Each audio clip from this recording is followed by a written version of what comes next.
Let's start with the most shocking finding.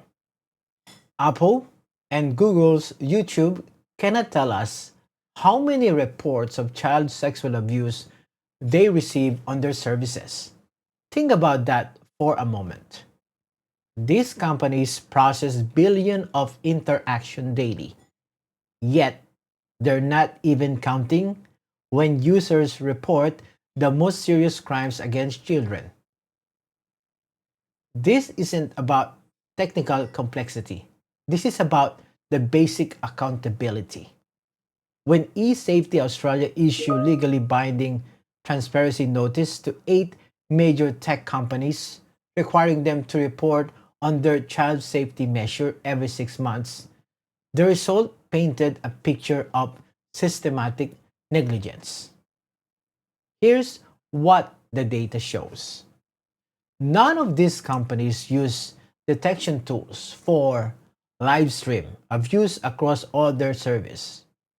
Apple, Google, Microsoft, and Discord don't use hash matching, essentially a digital fingerprinting on all parts of their platform to catch known abuse materials that already been identified by law enforcement. To put this in perspective, hash matching is like having a photo ID system for known criminals. But these companies are choosing not to check IDs at every entrance to their digital premises. Even more concerning, Apple, Google, and WhatsApp don't block links to known abuse materials. Imagine knowing the address of a house where crimes are occurring, yet choosing not to put up barriers to prevent people from going there. These aren't just technical shortcomings. They represent a fundamental failure of corporate responsibility. When eSafety Commissioner Julie Inman Grant states that no other consumer facing industry will be given the license to operate by enabling such heinous crime. She highlighting a critical point about digital exceptionalism. If a hotel chain knew criminal activity was happening in their rooms but chose not to install security cameras or hire a security staff, we'd shut them down. Yet, tech platforms which host exponentially more interaction than any physical venue operate with minimal oversight of the most serious crimes. The data reveals that the most companies lack basic detection tools for grooming and sexual extortions.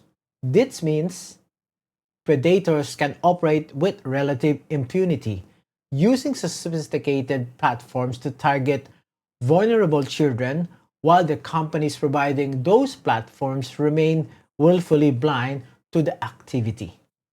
What makes this particularly troubling is the resources disparity.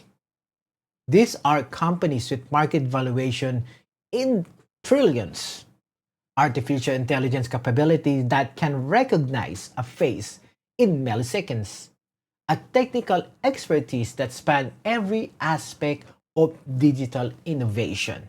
The tool exists, the technology is proven. The choice is not to implement comprehensive protection is exactly that, a choice.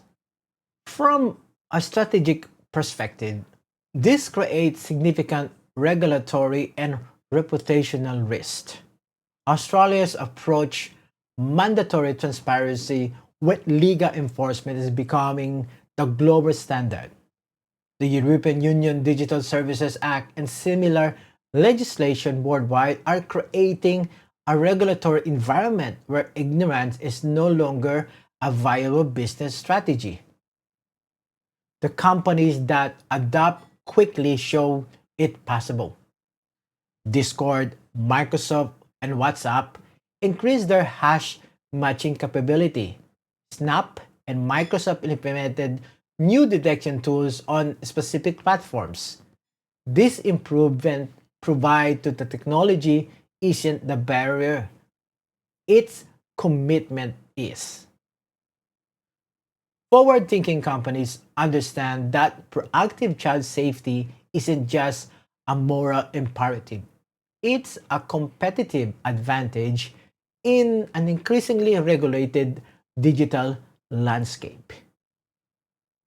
The eSafety report's data points to a broader transformation on how we hold digital platforms accountable.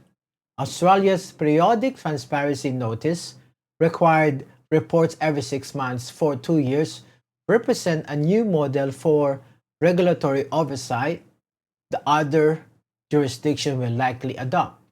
For industry observers, this creates a clear market signals.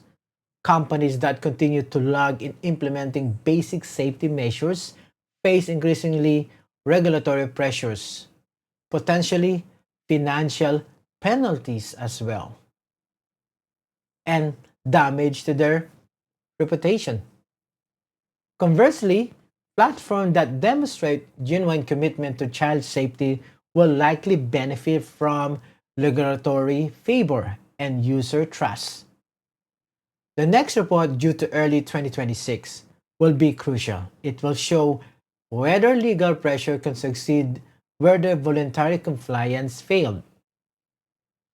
The data from eSafety's transparency report reveals that protecting children online isn't a technical problem, it's a priority problem.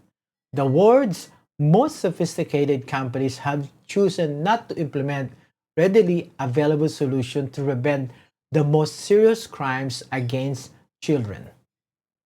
As Commissioner Inman Grant noted, we must keep the pressure on the tech industry to live up to their responsibility to protect society's most vulnerable members. The question isn't whether they can do better, the question is whether they will choose to. This is Mika Santos, and this is Inside OSPO.